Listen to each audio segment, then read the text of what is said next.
नमस्ते एवरीवन। आयुर्वेद को समर्पित अपने इस यूट्यूब चैनल पर मैं वैद्य सर्वेश कुमार तिवारी आप सभी दर्शकों का कृतज्ञतापूर्वक स्वागत करता हूं।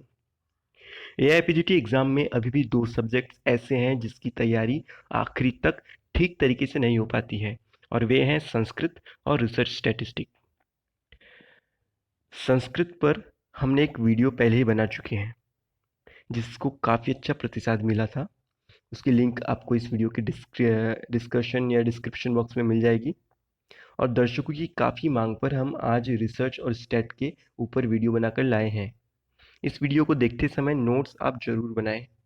रिसर्च और स्टैट को कुछ मिनटों में समझना काफ़ी मुश्किल है, परंतु फिर भी हमने पूरी कोशिश की है कि इस वीडियो को देखने के बाद AIAPGT में इस सब्जेक्ट से रिलेटेड क्वेश्चंस आपको समझें और आप अपनी युक्ति से इसे सॉल्व कर सकें।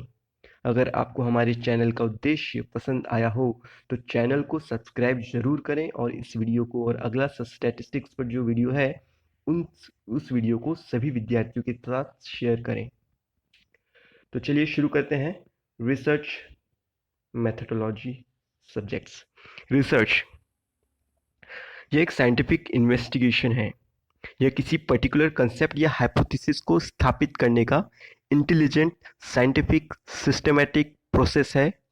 इसका उद्देश्य एब्सोल्यूट नॉलेज को पाना और स्टैंडर्ड लिविंग को बढ़ाना या उसे बेटर करना है। सेरेंडिपिटी रिसर्च, इसका मतलब कोई घटना बाय चांस हो जाए, बिना सोचे हो जाए, एक्सीडेंटल हो जाए। यह कंसेप्ट स्टैटिस्टिकल कंसेप्ट प्रोबेबिलिटी के जरिए टेस्ट किया जाता है। कोई भी रिसर्च करते समय कुछ स्टेप्स होते हैं जो रिसर्च करने के लिए ज़रूरी हैं। रिसर्च प्रॉब्लम को सिलेक्ट करना आवश्यक होता है। रिसर्च प्रॉब्लम मतलब हम किस वजह से रिसर्च कर रहे हैं।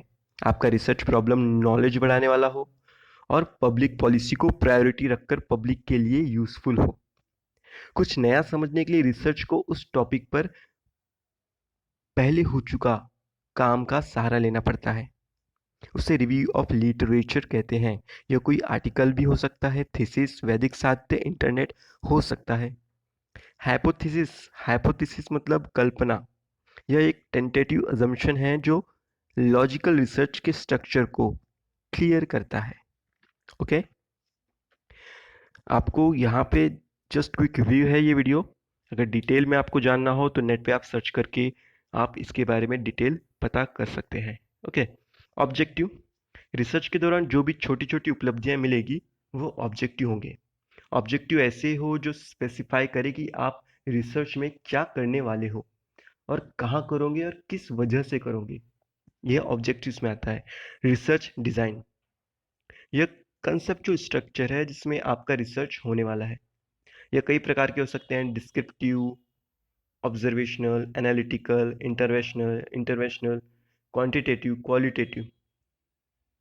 डिस्क्रिप्टिव में कई प्रकार के surveys and facts finding inquiries आएगी। ऑब्जर्वेशनल में किसी का कुछ ऑब्जर्वेशन रहा हो उस पर रिसर्च करना पड़ेगा। एनालिटिकल, जो ऑलरेडी अवेलेबल फैक्ट्स या इंफॉर्मेशन है उस पर रिसर्च करेंगे, उसका एनालिसिस करेंगे। इंटरवेंशनल, रिसर्चर ने कुछ इंटरवेंशन बनाया है या उसका आउटकम क्या निकलता है इसके लिए रिसर्च करना पड़ता है। सभी प्रकार के एक्सपेरिमेंट जो है वो इंटरवेंशनल रिसर्च में आते हैं। Next slide. Sample design. Sample, sample मतलब रिसर्च के लिए जो वॉलंटियर्स या पेशेंट होते हैं जो हमारे स्टडी में आते हैं, जिन पर हम अब स्टडी करने वाले हैं, उसे हम सैंपल कहते हैं। उन्हें चुना कैसे जाता है, रैंडम सैंपल मेथड से या सिस्टमिक सैम्पलिंग मेथड से।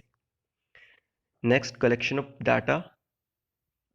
फिर एनालिसिस ऑफ डाटा होता है। एनालिसिस ऑफ डाटा दो तरह से होते हैं, डिस्क्रिप्टिव एनालिसिस जो डिस्ट्रीब्यूशन ऑफ डाटा सेट का एक आइडिया देता है, और दूसरा इन्फ्रेंशियल एनालिसिस। फिर नेक्स्ट जो है एनिमल पर एक्सपेरिमेंट करते समय कुछ एथिक्स होते हैं, उन्हें 3 आवर्स में डिवाइड किया जाता है। इस पर क्वेश्चन आ सकता है, 3 आवर्स कौन से हो सकते हैं, ऐसा कुछ। रिडक्शन, रिफाइनमेंट एंड रिप्लेसमेंट, यह है 3 आवर्स। कोई भी एनिमल को एनिमल एथिक्स कमेटी के परमिशन के बिना रिसर्च के लिए यूज नहीं कर सकते। यह कमेटी एनिमल्स और उनकी फैसिलिटीज का इंस्पेक्शन करती है।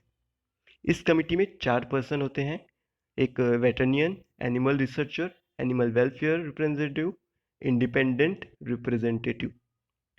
AEEC एनिमल एथिक्स कमिटी, इनके पास नॉन अप्रूव्ड एक्टिविटीज को रोकने का भी पावर होता है। ह्यूमन सब्जेक्ट्स को लेकर जितने भी रिसर्च होते हैं उसमें डिक्लेरेशन ऑफ हेलसिंकी में जो इथिकल प्रिंसिपल वर्णन किए गए हैं उन्हें फॉलो करना जरूरी है। ये भी आपका एक इंपॉर्टेंट क्वेश्चन बनता है डिक्लेरेशन ऑफ हेलसिंकी पर, कि कोई भी ह्यूमन सब्जेक्ट पर रिसर्च करते हैं तो जो इथिक्स फॉलो करते हैं वो डिक्लेरेशन ऑफ हेलसिंकी के होते हैं। GCP मतलब गुड क्लिनिकल प्रैक्टिस, यह क्लिनिकल ट्रायल करने के लिए इंटरनेशनल क्वालिटी स्टैंडर्ड है। IS international quality standard. Ayush की GCP गाइडलाइन है, जो GCP गाइडलाइन 2001 के CDSCO डॉक्यूमेंट्स पर बेस्ड है। CDSCO क्या होता है वो देखेंगे इसका फुल फॉर्म। GCP का उद्देश्य स्टडीज साइंटिफिकली ऑथेंटिक हो और इन्वेस्टिगेशन प्रोडक्ट्स की क्लिनिकल प्रॉपर्टीज प्रॉपरली डॉक्यूमेंटेड हो।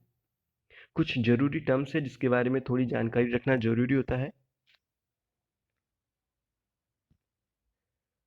Adverse events, adverse drug reaction, GCP control, single blind, double blind experiment, case report form, CRF, ये सब पता होना हमें ज़रूरी है।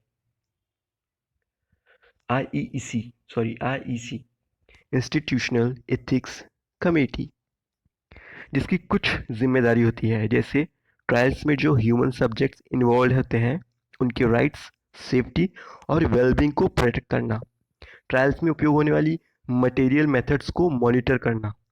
उसमें मैक्सिमम 12 से 15 सदस्य होते हैं, कम से कम 7 सदस्य तो होते ही हैं, जिसमें एक चेयरपर्सन, एक मेडिकल साइंटिस्ट, एक एक्सपीरियंस लॉयर या जज और एक फिलोसोफर। इस कमिटी में कम से कम एक सदस्य इंस्टीट्यूट के बाहर का हो, एक सदस्य नॉन साइंटिफिक हो, और एक क्लिनिशियन हो, और एक क्लिनिशियन हो सदस्य। ओके ठीक। फिर अपॉइंटमेंट का ड्यूरेशन 2 या 3 साल का होता है। इसमें क्लिनिकल स्टडीज हमेशा 4 फेज में होते हैं। Phase 1 human pharmacology, phase 2 therapeutic exploratory trial, phase 3 therapeutic confirmatory trials, phase 4 post marketing trials. इनके बारे में आप डिटेल अगर पढ़ना चाहो तो ज़रूर पढ़ें। हम यहाँ जस्ट क्विक रिव्यू कर रहे हैं, डिटेल नहीं बता सकते ज़्यादा। लिटरेरी रिसर्च, लिटरेरी मतलब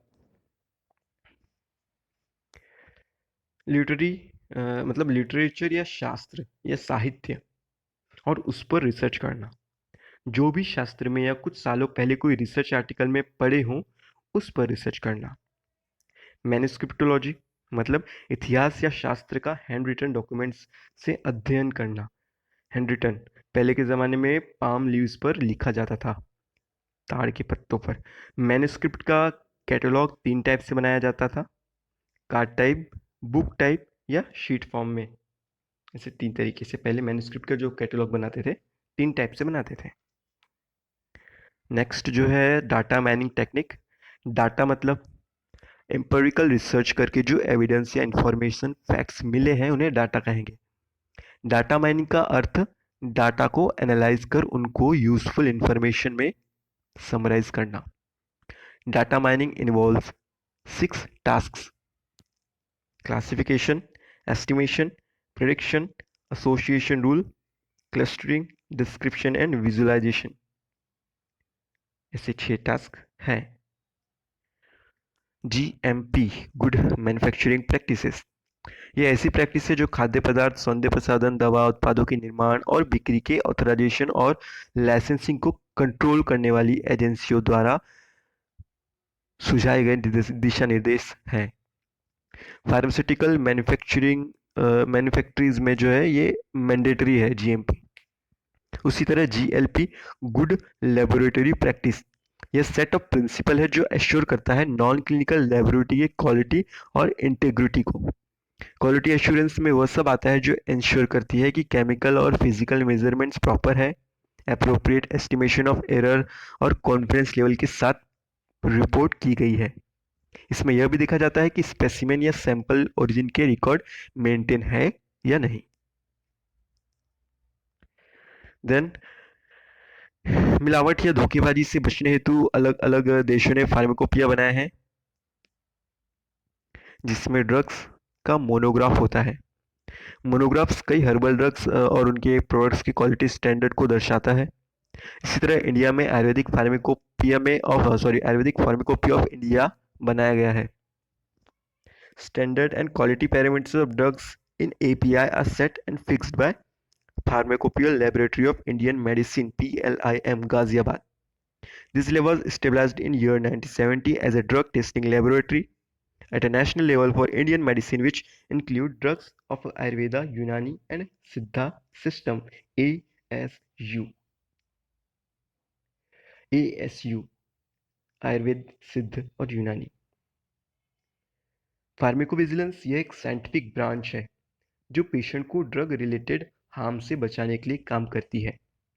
नेशनल फार्माकोविजिलेंस प्रोग्राम 2003 से central drug standard control organisation CDSCO के कंट्रोल में है। इंटेलेक्चुअल प्रॉपर्टी राइट IPR यह एक लीगल कंसेप्ट है जो किसी काम या इजाद करने वाले को उसकी क्रिएटिविटी का राइट दिलाती है। इंटरनेशनल लेवल पर यह WIPO वर्ल्ड इंटेलेक्चुअल प्रॉपर्टी द्वारा गवर्न की जाती है। IPR के एडवांटेज यह है कि यह ओनर या क्रिएटर को उसकी क्रिएटिविटी का हक दिलाती है, लीगल प्रोटेक्शन दिलाती है, सोशियो इकोनॉमिकल डेवलपमेंट में मदद करती है। IPR कंसिस्ट ऑफ इसमें क्या क्या रहता है इंटेलेक्चुअल प्रॉपर्टी राइट में the patent act 1999, trademark bill, copyright act 1999, the patent bill. Steps in patenting, इसमें क्या क्या स्टेप्स होती हैं, कई सारी होती हैं, लेकिन जो मेन क्वेश्चन के लायक हमारे हैं वो मैंने यहाँ पे स्लाइड में डाला हूँ। Patent application form can be submitted online at ipindianonline.gov.in. Indian patent offices are located at Delhi, Kolkata, Mumbai and Chennai. To file a patent application, you will have to submit Form 1, Form 2, Form 3 and Form 5. Then Form 9 optional है और Form 18. Patent का मतलब देश की सरकार द्वारा owner को उसके इन्वेंशन की ओनरशिप देना। Issued by Patent Office of country for limited period of time. A patent law is property right and hence it can be gifted, inherited, assigned, sold or licensed. Patent granted in India can only be enforced in India. Okay. Next, TKDL Traditional Knowledge Digital Library. इसमें इसकी शुरुआत जो है भारत में 2001 से शुरू की गई थी। इसमें सार्वजनिक रूप से उपलब्ध ट्रेडिशनल नॉलेज जो कि आयुर्वेद, यूनानी, सिद्ध और योग से रिलेटेड है, इनको डिजिटलाइज्ड फॉर्मेट में उपलब्ध कराना है। ये 5 लैंग्वेज में अवेलेबल रहती है, English, German, French, Japanese and Spanish. TKRC traditional knowledge resource classification जिसका फुल फॉर्म होता है, और NISCAIR national institute of science communication and information resource. थोड़ा नॉलेज के लिए इसके फुल फॉर्म वगैरह पता रहने को ना कि क्वेश्चन में आया तो हमें अनजान नहीं बनना है। टॉक्सिसिटी टेस्ट यह सब्सटेंस के ह्यूमन, एनिमल हेल्थ या एनवायरनमेंट पर होने वाले एडवर्स इफेक्ट के डाटा को जनरेट करता है। कई toxicity test specific type of adverse effects को एग्जामिन करते हैं, जिसे एंड पॉइंट्स कहते हैं। एक्यूट टॉक्सिसिटी, सिंगल एक्सपोजर जिसको कहते हैं, मतलब एक ही बार इसका एक्सपोज आया हो ऐसी कोई ड्रग्स या ऐसा कुछ। उसके ऑब्जेक्टिव्स हैं to determine MTD maximum tolerated dose, या नो ऑब्जर्वेबल इफेक्ट लेवल, या कुछ भी उसका असर न हुआ हो। ड्यूरेशन कितना होता है उसका, कुछ दिनों से 2 हफ्ते तक हो सकता है। टेस्ट टाइम इसमें 2 स्पेसीज रिक्वायर्ड होती है, माइस और रेट्स, या और भी हो सकती है, कम से कम 2 होती है। डोज एडमिनिस्ट्रेशन ओरल दे सकते हैं, सबक्यूटेनियस, इंट्रावेनस, आईडी इनहेलेशन। सब एक्यूट टॉक्सिसिटी मतलब 1 मंथ तक एक्सपोज होना, उसको सब एक्यूट टॉक्सिसिटी कहते हैं। क्वेश्चन इस पे ऐसा भी आ सकता है कि सब एक्यूट में कितने मंथ एक्सपोजर होता है, एक्सपोजर कितने दिन टाइम होता है, उसका भी क्वेश्चन पूछ सकते हैं।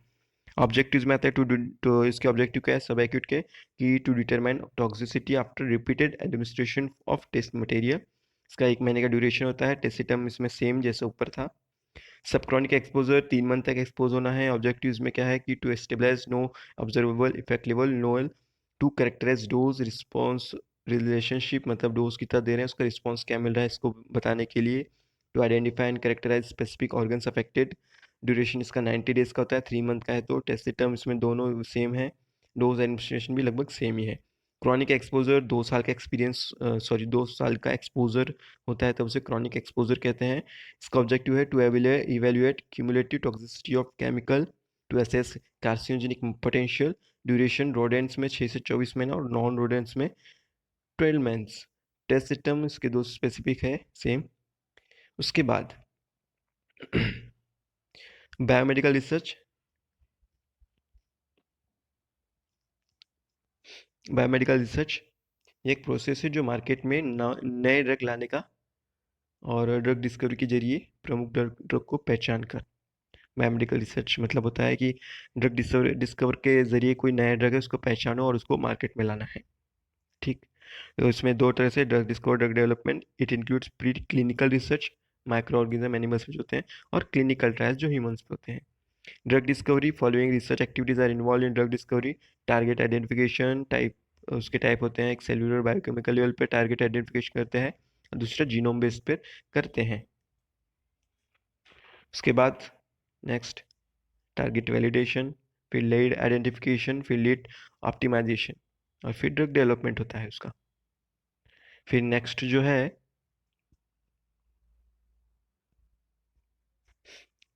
क्लिनिकल ट्रायल्स के टाइप्स। ट्रीटमेंट ट्रायल्स होते हैं, प्रिवेंशन ट्रायल्स होते हैं, डायग्नोस्टिक ट्रायल्स होते हैं, स्क्रीनिंग ट्रायल्स होते हैं।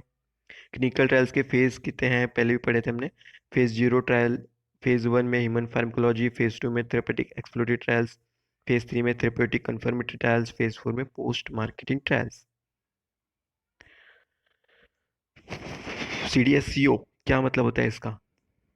Central drug standard control organisation. Portal first, page of web वेब ब्राउज़र, जो भी वेब ब्राउज़र में जो पहला पेज होता है वो पोर्टल होता है। MSRP medical student research portal, जो मेडिकल स्टूडेंट्स के लिए रिसर्च अपॉर्चुनिटीज़ क्रिएट या उसको प्रमोट करने के लिए होता है। पबमेड ये फ्री सर्च इंजन है जो for assessing the medline database of reference and abstracts on life sciences and biomedical topics.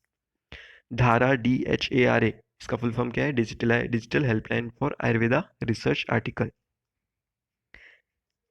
ऐसे ही कुछ और है, MEDLARS online, medline compiler use library. फिर randomisation. Randomisation randomisation selection of sample without pre deciding, मतलब कोई भी सैंपल हम अपने रिसर्च के लिए ले रहे हैं तो उसको बिना पहले डिसाइड किए हुए रेंडमाइज तरीके से सेलेक्ट करना, उसको हम रेंडमाइजेशन कहते हैं। इसके जो ट्रायल्स होते हैं रेंडमाइज कंट्रोल ट्रायल के कैटेगरीज के आधार पर अलग अलग होते हैं। बेस्ड ऑन स्टडी डिज़ाइन में जो होते हैं वो parallel groups, crossover, split body, cluster, factorial. Based on outcomes of interest में एक्सप्लेनेटरी RCTs या pragmatic research randomise control trials. According to hypothesis में superiority trials, non informative trials, equivalence trials, ऐसे categories किए हुए हैं उसके। इसके बाद है ब्लैक बॉक्स डिज़ाइन। ये सब पे क्वेश्चन आते हैं, हमें आइडिया नहीं होता है कि ये क्या होता है क्या नहीं, तो इसलिए मैंने थोड़ा इसको टर्म्स डाल दिए हैं कि आप इससे परिचित रहें या कुछ क्वेश्चन आए तो आपको आइडिया हो जाए। ब्लैक बॉक्स डिज़ाइन ये क्या है? ये क्लिनिकल रिसर्च में एप्लीकेबल होता है as a model for system analysis. इसमें रिसर्च केवल इनपुट और आउटपुट ही देखता है, प्रोसेस को इग्नोर कर देता है। इसमें क्या इनपुट है क्या आउटपुट है, और प्रोसेस को इग्नोर करता है। अगर क्वेश्चन में ये ऐसा कुछ मीनिंग दिखा तो आपको ब्लैक बॉक्स डिज़ाइन में डालना है कि इनपुट और आउटपुट देखना और प्रोसेस को इग्नोर करना। फिर है इथनोग्राफिक स्टडीज। यह क्वालिटेटिव रिसर्च डिज़ाइन है जो कल्चरल फिनोमेना को एक्सप्लोर करता है। इथनोग्राफी मतलब पीपल के कल्चर को ग्राफिकली और राइटिंग में रिप्रेजेंट करना, ये हो गए इथनोग्राफिक स्टडीज। फिर है ब्लाइंडिंग मास्किंग, या उसको मास्किंग भी कहेंगे, ब्लाइंडिंग। यह पिछले साल प्रश्न पूछा गया था इस पे। और ये क्या है? क्लिनिकल ट्रायल को डिज़ाइन करने में बहुत महत्वपूर्ण फैक्टर है। ये एक स्टडी ग्रुप असाइनमेंट को हिडन रखने की प्रक्रिया है जिसमें बायस का रिस्क कम होता है, मतलब पक्षपात का जो रिस्क होता है वो कम हो जाता है कि ये है वो है। इसमें टाइप्स होते हैं जीरो ब्लाइंड या ओपन ट्रायल, जिसमें इन्वेस्टिगेटर और सब्जेक्ट्स दोनों ट्रीटमेंट से अवेयर होते हैं, उनको दोनों को पता होता है, इसलिए उनको क्या कहते हैं, जीरो ब्लाइंड, कोई इसमें अंधा नहीं रहता, दोनों को पता होता है। फिर सिंगल ब्लाइंड, सिर्फ इन्वेस्टिगेटर जानता है कि सब्जेक्ट क्या ट्रीटमेंट ले रहा है। डबल ब्लाइंड क्या है, इन्वेस्टिगेटर और सब्जेक्ट दोनों को पता नहीं होता, इसमें दोनों अंधे होते हैं, इसलिए इसे डबल ब्लाइंड कहते हैं। मॉनिटर कमिटी ट्रीटमेंट के डिस्ट्रीब्यूशन जानती है, एक मॉनिटर कमिटी होती है जो मॉनिटर कर रही होती है, उसको पता होता है।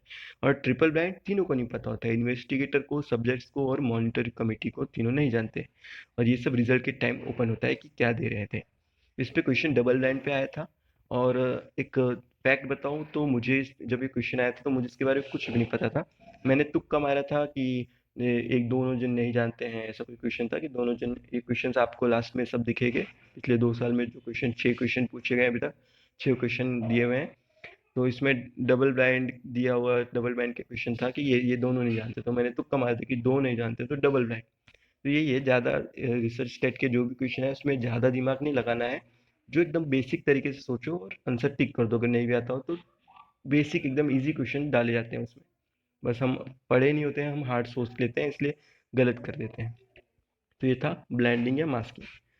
फिर स्टडी डिज़ाइन, मतलब हम जो रिसर्च कर रहे हैं वो किस तरह का होगा, ऑब्जर्वेशनल या एक्सपेरिमेंटल हो सकता है। जिसके दो तरीके होते हैं, ऑब्जर्वेशनल कर रहे हैं, कोई ऑब्जर्व चीज़ कर रहे हैं, उस पर स्टडी कर रहे हैं कोई चीज़ की, उसके डिस्क्रिप्टिव या एनालिटिकल। एनालिटिकल में case control, cohort study, cross sectional study. फिर आता है एक्सपेरिमेंटल, एक ऑब्जर्वेशनल हो गया, फिर दूसरा एक्सपेरिमेंटल, जिसके अंदर में आएगा क्लिनिकल ट्रायल, एनिमल स्टडी या लेबोरेटरी स्टडी। इसके बारे में थोड़ा बहुत आप नॉलेज नेट पे भी सर्च मार सकते हैं। ओके, तो यह था रिसर्च मेथडोलॉजी पर क्विक रिव्यू। उम्मीद करता हूँ कि यह वीडियो आपको फ़ायदेमंद लगा होगा। डिस्क्रिप्शन में स्टैटिस्टिक्स के लेक्चर की लिंक दी हुई है, आप उसे भी देखें, क्योंकि उसमें अब तक पूछे गए सवाल, जो 6 सवाल बता रहा हूँ मैं, उसके क्वेश्चंस उसमें स्लाइड में दिए भी हैं। ओके, वीडियो को देखने के लिए धन्यवाद, शेयर ज़रूर करें। Thank you.